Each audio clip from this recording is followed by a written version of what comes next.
कुमार शिंदेंच्या आत्मचरित्राबाबत। या आत्मचरित्रामध्ये सावरकरांचं कौतुक झालं, त्यामुळे अनेकांच्या भुवया उंचवल्यात।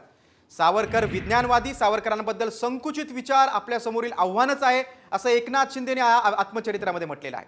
काँग्रेसच्या विचारसरणीमध्ये सुधारण्याची गरज असले देखील सुशील कुमार शिंदेंनी म्हटलेलं आहे। अस्पृश्यता, जातीयवाद सोडवण्यासाठी सावरकरांचे मोठे प्रयत्न आहेत, असं देखील माजी मुख्यमंत्री आणि माजी केंद्रीय गृहमंत्री सुशील कुमार शिंदेंनी आपल्या आत्मचरित्रात म्हटलेलं आहे। सावरकरांचं त्यांनी कौतुक केलंय, त्यामुळे काँग्रेसची मात्र चांगलीच कोंडी झालेली आहे।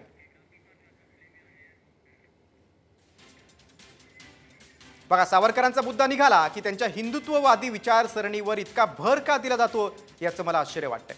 बघा, या आत्मचरित्रात सावरकरांचं कौतुक करण्यात आलंय, कारण त्यांच्या व्यक्तिमत्वाला अनेक पैलू आहेत। सावरकरांमधला तत्वज्ञ आणि विज्ञानवादी आपण पाहू शकत नाही का, असा सवाल देखील सुशील कुमार शिंदेंनी आपल्या आत्मचरित्रात केलाय। वास्तविक सामाजिक समता आणि दलितांच्या उद्धाराचा मुद्दा घेऊन सावरकर उभे राहिले। सावरकरांचे संकुचित विचार हे आपल्या समोरचं एक आव्हान आहे, असं देखील सुशील कुमार शिंदेंनी म्हटलेलं आहे। प्रदीर्घ काळ राजकारणात काम केल्यानंतर मला वाटतं की काँग्रेसच्या विचारसरणीत सुधारणा घडवून आणण्याची गरज आहे, आणि हाच मुद्दा काँग्रेसला कोंडीत पकडणार आहे।